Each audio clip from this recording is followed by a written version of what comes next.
and welcome back. First off, I want to cover the video link that I posted last week. You need to understand there's nothing amazing about anything I did, nothing amazing about me. Do not, under any circumstance, get that confused. The only thing that it showed was how much of an idiot I was and how foolish I was. The only thing amazing about that video, or what happened to me, was that I was spared. If you feel the need to share something, share Jesus. He's the only thing that matters. At the end of December 2007, God showed me something which made me ill. I suddenly saw something that I had not anticipated to see. If He grants me enough time, then I will post it, the information, on the anniversary for those of you who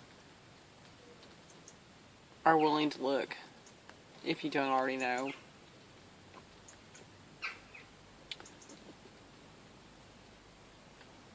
After that time, I started looking at others who were trying to warn, and it became very apparent that they were only seeing half of the situation, half of the story. They did not comprehend the reason behind it, or maybe they didn't want to, but because I saw and I knew what it was, I had to tell people. It became important to me that I know what God said about various topics. I find nothing more incorrect than to say God says something that He doesn't say. So with that in mind, I read the scriptures. It took me 6 months to read the book from cover to cover, and when I had finally finished, something very disturbing, well, another wave hit me.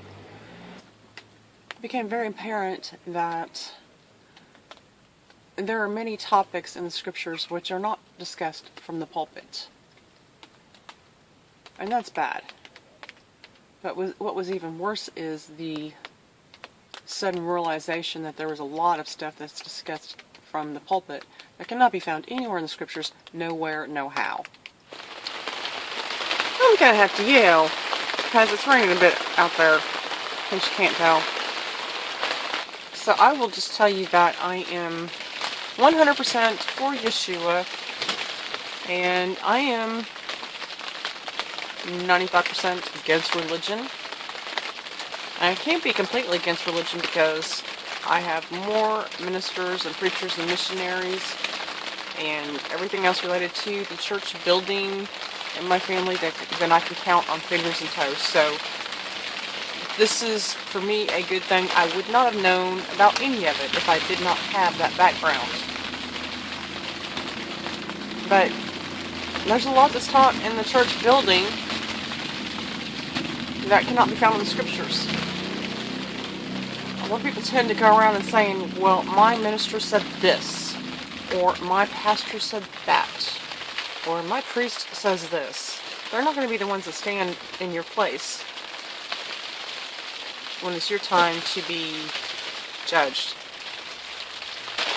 Consider when Jesus entered the temple and He turned over the tables and called the people who ran the church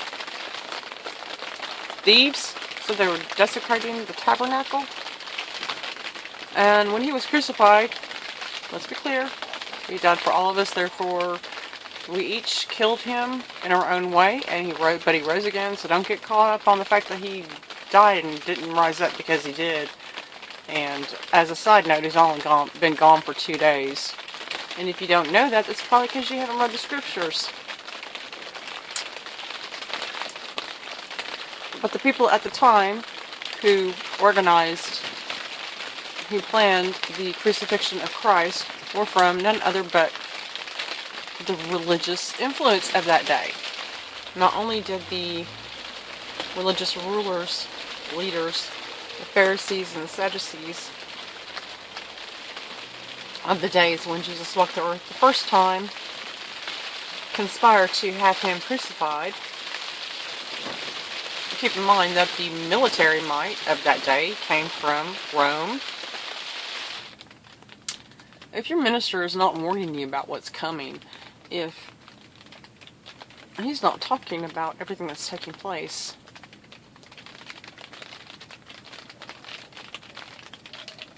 why isn't he?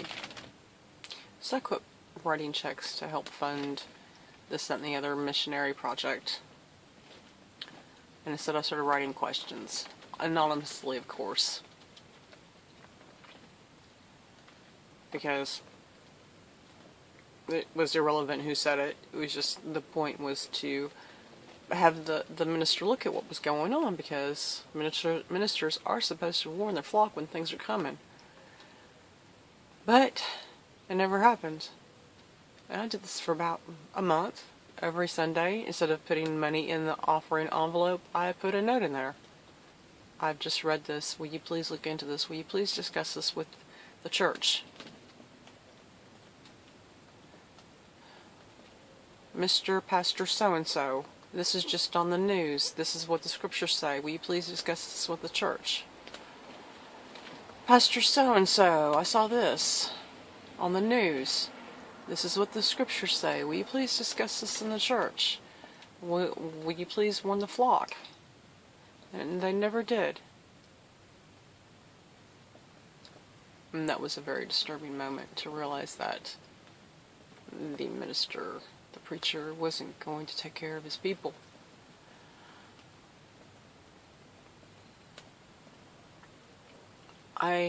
It is important. It is very important that you read the scriptures, that you know what's coming.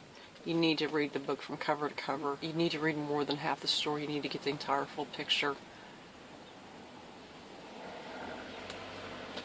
And you need to do it quickly, because that storm's coming.